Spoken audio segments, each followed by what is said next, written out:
Sean, we head into the international break after our opening 4 matches of the season. I think you don't have to be an Evertonian to say we deserve more than 1 point, but what's your general feelings of how it's gone so far? Yeah, I think that's fair. And I think most people, I've mentioned many times, I do get people from outside of my workplace and this football club who watch and sort of give me opinion. They're of the same thought. Certainly 3 out of the 4 league performances have been very good.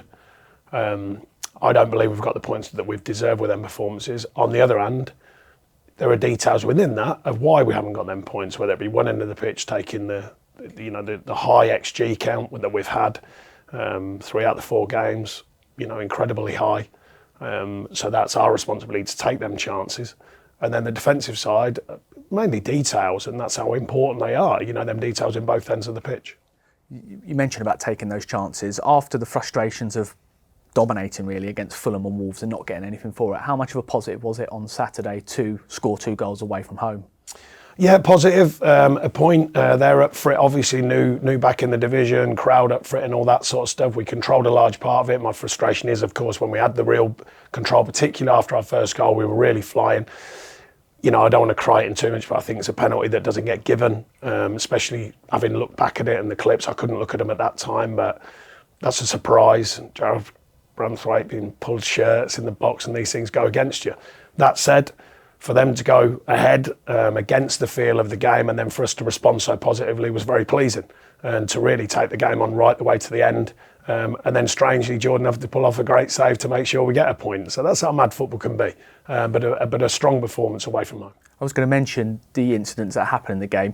Did it show a mental resilience from your team as well? The fact that we were the better team, but went in at half-time 2-1 to that unbelievably unlucky own goal as well from Jordan. And then, we should have got a penalty in the second half, but yet we still kept battling away. We got the equaliser.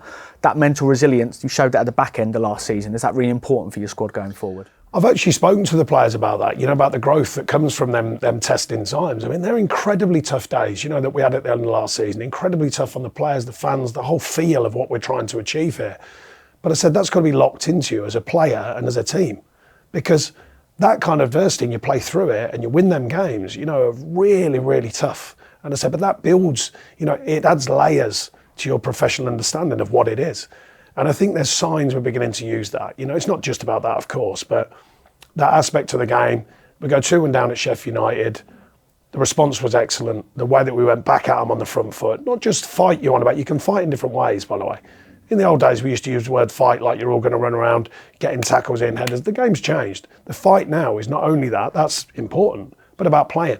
And I thought the way we played in the second half to ask different questions of the opposition and to affect the game so positively was very pleasing, because we want to find that balance.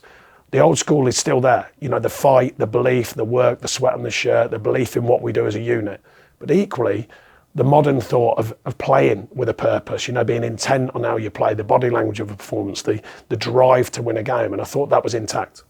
And 2 players who made an impact at Bramall Lane, Beto, Arnaut Danjuma, Beto playing a part in Arnaut's equaliser as well. So that's 2 of your new signings. I think it's been fair to say it's been a challenging transfer window. I think a lot of people at the club have acknowledged that. But what are your thoughts on the window if we were to go kind of one by one through the signings? So we'll start with the very first, Ashley Young, obviously a player you know very well. Yeah, I agree with what you said, and I think people have become aware of that over the window. It has been a challenge. The club, put a situation to me that we've got to cut a cloth according while still being proactive, which I think we've shown good signs of that.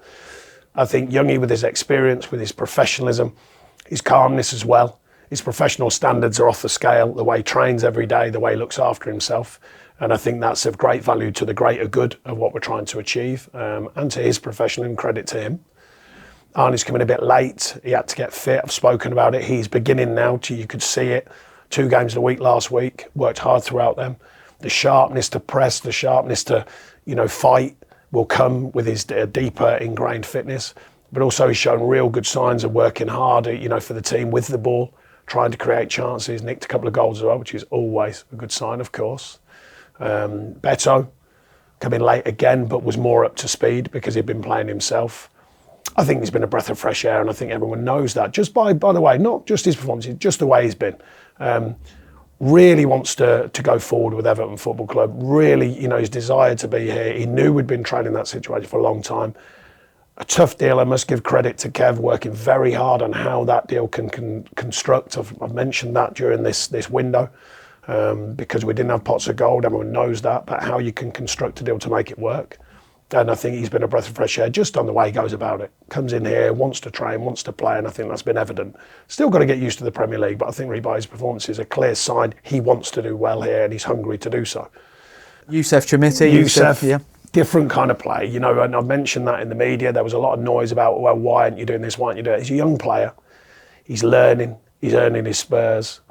He knows he needs to work hard on the training ground. He knows now from a feel of the moments he's had in the games that it's a different environment on the pitch, that is, you know, not just here, but the challenge of the playing here compared to in Europe.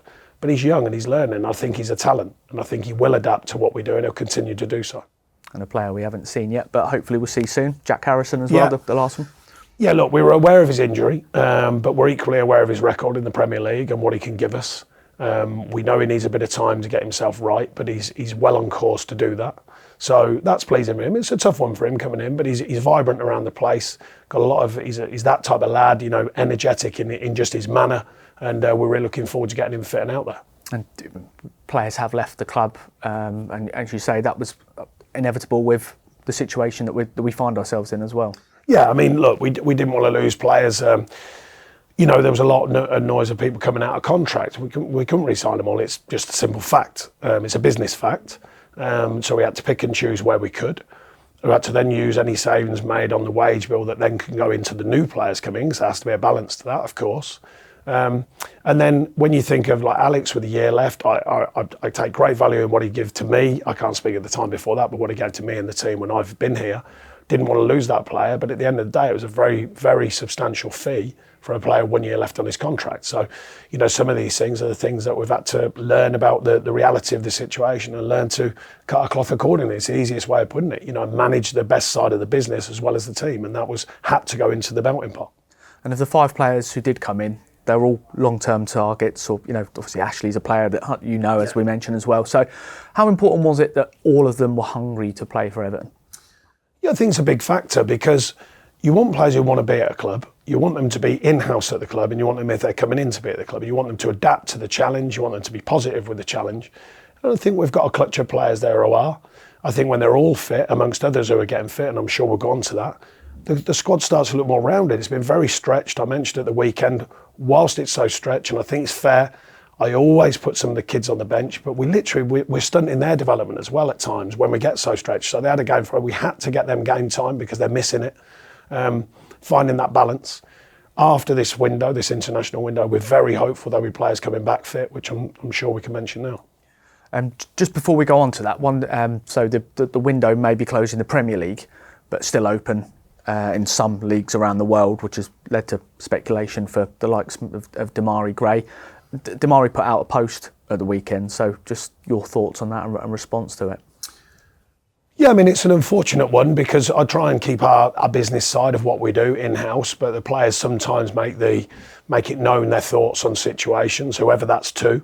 But I think on this occasion it's right to reply. You know, some players get tangled up in the web of what it can be to get moves or possible moves.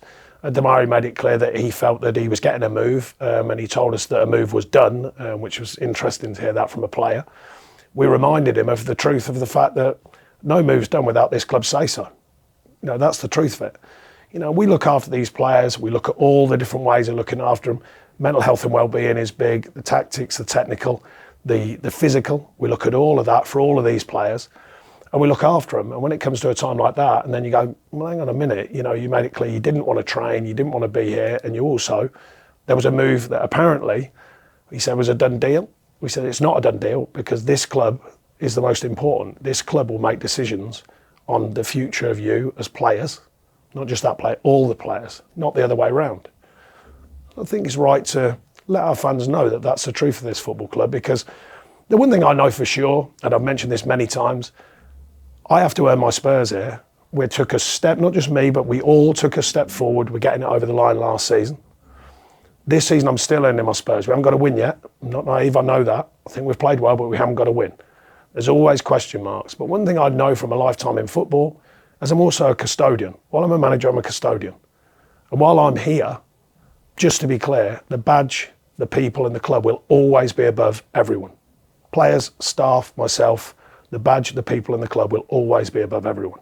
So that's why I have to just make sure that we're clear on this point in time. And is that important for you, the fact that, yes, you're here to win football matches for Everton, but you're also here to protect the club and protect the fan base and do what's right for Everton? Yeah, look, it's a challenge. We all know that. There's no beating around the bush about that. When I got here, everyone knew it was a challenge, and it is a challenge, and it's going to be challenging going forwards at this time. We're trying to build for a better version of that.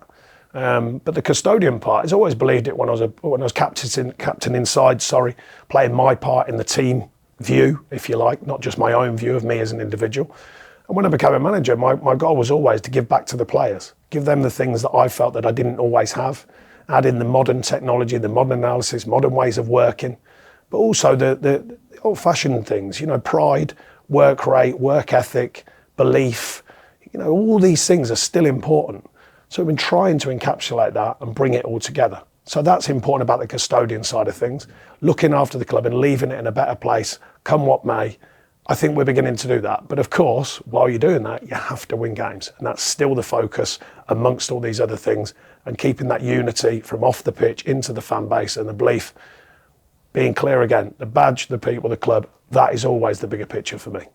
And looking forward, we've got a tough test of Arsenal, obviously, after the international break, but you've mentioned about the challenges you've had. Hopefully, with the positives that we got from that game, there's more to come. There's hopefully the likes of Dom to be back, Jack Harrison as well, and then a fit again Dwight McNeil as well. Yeah, Keno had a tweak as well. That should be right. Should get some training in between. I mentioned, as you know, when we get everyone fit, the squad does look deeper and it looks more rounded. Because I've always believed in trying, if we can, to have you don't want to go too low with numbers, of course, because of the demands of the game, the Premier League, but having that kind of edge where everyone can be involved, everyone's got an edge to play. And I think we've tried to construct that through some testing times and challenging times financially. We're trying to construct that mixture of the age, the experience, the belief in what we do as a unit, but also that freshness of some players who are slightly younger, and that hunger that they have and desire to be at the football club. That hasn't proved in wins yet, but I believe it has in performances. And I believe this is a group who will get hungrier and hungrier to get them wins and keep progressing. And that's what we want. And I appreciate you haven't got your full squad available for the next few days with some away on international duty. But what are the main things you want to work on during this break with the players you do have available?